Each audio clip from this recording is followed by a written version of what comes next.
Hello and welcome back to the Syntax UK YouTube channel. My name's Matt and today I'm going to be talking about how you can incorporate your DAW into your live stream via OBS and your RME interface. In a previous video we spoke about using the inputs on your RME interface to live stream using OBS. If you've not seen it, I suggest checking it out if you're looking for a quick and easy way of getting started with OBS. You'll also need to make sure you're familiar with the steps if you're just joining us for this part 2. If you're looking to live stream with a simple acoustic setup, then that is the method for you.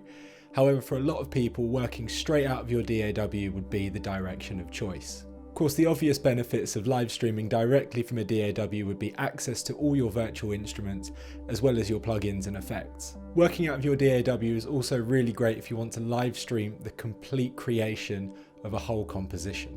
Well, this is all of course possible using RME's TotalMix FX and the loopback feature. Before we get started, I'm just going to reiterate that it's important that you go back and watch the setup video for your particular operating system, as this will assume that whether you're a Mac or a Windows user, you have followed those steps first. So let's get started. Here I've got a project set up with various plugins that I want to be played through OBS. I'm going to open up RME's TotalMix FX mixer and route the audio from my DAW to an output channel that I'm not currently using for anything. I'll then activate the loopback button for this channel so that the audio is now being sent to its corresponding input channel via the interface's onboard DSP mixer. You may also want to route the master output of your DAW to a different channel in TotalMix other than the default 1 and 2.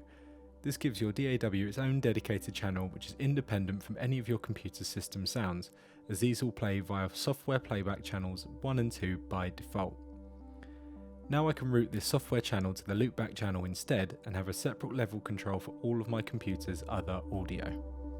Aside from live performance, live streaming is a really great way of allowing fans to get more in depth with your music. This could be walking them through your latest track or giving them a how-to on how to get your signature sound, should you want to give it away. Now that you're all set up to live stream out of your DAW, you may want to try some Sidechain Compression to give your stream a little bit more of a professional feel. Sidechain compression works by compressing the audio whenever an external source, in this case your microphone, is fed to the compressor via its sidechain input.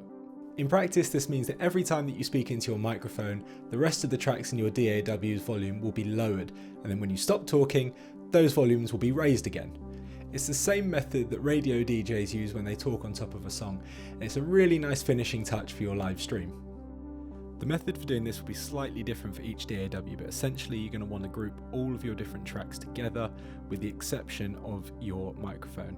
You'll then add a compressor plugin to the group's master track, which will be these, and set its sidechain input to your microphone channel. So in Logic, what you need to do is just select all of your instruments and channels and then create track stack. And make sure that you've selected the summing stack option so that you can add effects to the stack itself. So now all of my instruments are in this track stack here. And now at the top of this, in the master part of the stack, I'm going to add a compressor. And then in the sidechain section up here, I'm going to select input 1. Now instead of taking the level for our sidechain from the microphone channel up here, which it won't do successfully, we're going to go directly from the input on the interface, which is input 1. And then here we're going to press the auto gain off so that it doesn't blow your ears off. And then we can just play around with the threshold, the ratio, the release, the attack, until you get the kind of effect that you are looking for. And you can see now anytime I talk, the compressor is active. One final thing to note is that if you're using any effect sends, you'll want to make sure that these are being ducked by the sidechain as well, as by default they'll probably be routed straight to your DAW's master output and not this group channel. So what we're going to do is we're going to press Command 2, which is going to open up the mixer, and then right click on any of the aux tracks. In this case I'm using a reverb, and create track. Now you notice this now pops up in the main window.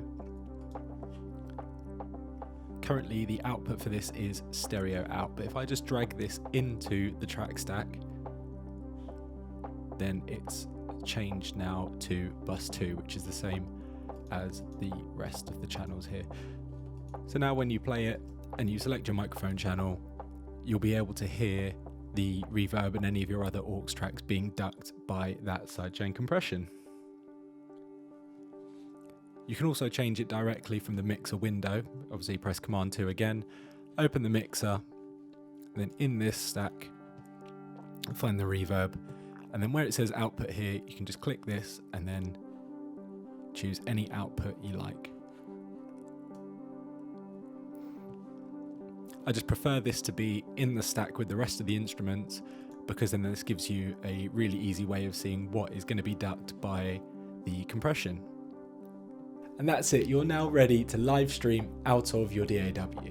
If you have any suggestions for future videos or tutorials that you'd like to see from our channel, please do pop them in the comment section below. And as always, make sure that you like this video and subscribe to our channel to see all our future content. Thanks very much, guys. We'll see you again very soon.